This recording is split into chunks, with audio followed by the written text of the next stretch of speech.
jërë ngeen jëf mbokk yi ñu dikk ak yéen ci li gën a fës ci xibaar li gën a fës ci xibaar yi dañ koy daal di doore ak yéenekaay bii di laaj daal di xëye FMI clôt le débat APR daal di jox ab ultimat gouvernement bu Sénégal ngir ñu publier yi de rapport Rewmi Quotidien daal di koy feelu Kristalina Georgieva nekk DG bu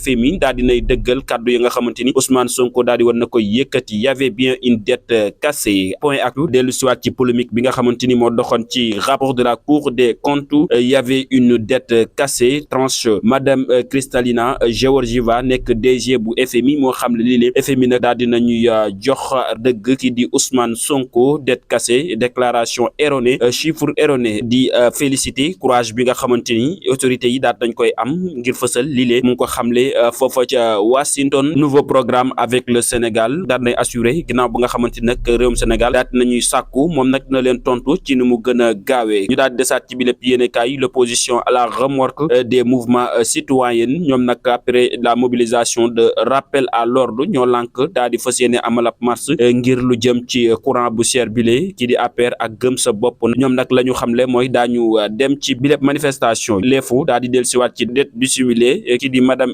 Georgieva moom nag daal di rafetlu courage bi nga xamante ni autorité yu Sénégal daat nañu koy am ba fësal lii ñu daal di dem ci source a Macky seul contre tout gëm sa bopp daat nañu déposer ab plainte ca pôle judiciaire financier 8 milliards francs CFA en jeu ñoom nag la ñu xam ne mooy amul benn autorité locale boo xamante daat nañ laale ci 8 milliards yi waaye itam amul benn bénéficiaire boo xamante ni daat nañ koy identifier waaye itam publié wuñu benn rapport d'exécutif budgétaire gëm sa bopp la ñuy daal di sàkku mooy démission wu kii di premier ministre ak Cheikh Tidiane Dièye waaye itam Maïmouna Bousso ñoom li la ñuy sàkku ñu daal di démissionner ci gouvernement bu Sénégal Sud Quotidien daal di àddu ca mise en accusation de Macky Sall devant la haute cour de justice entrevue juridique Amath Thiam nekk juriste consultant et président de Justice sans frontières moom nag la mu xamle mooy cette volonté constitutionnelle se heurte à une vide juridique majeure Moussa Diaw nekk enseignant en sciences politiques ca UGB nekk itam spécialiste des relations internationales moom la mu xamle mooy mise en accusation bile mën na yàq image yu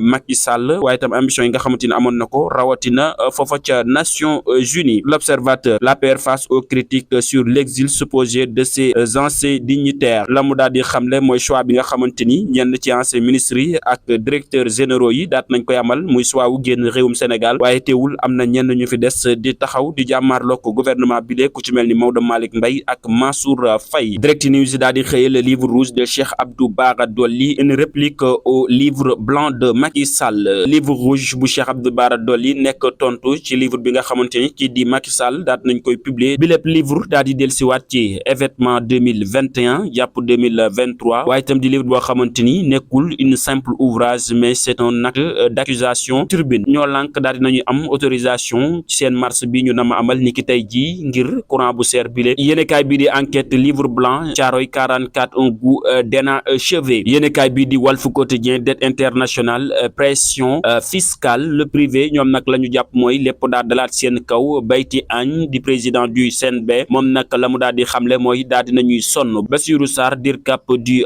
ministre des finances moom nag la mu daal di xamle gouvernement bi daal dina yëkkati lu toll ci 500 milliards pour l'appurement des arrières Le Soleil daal di dellusiwaat ba tey ci livre blanc bi président Bassirou Diomaye Faye sur le livre blanc produit sur le massacre de Thiaroye est une étape décisive de la vérité historique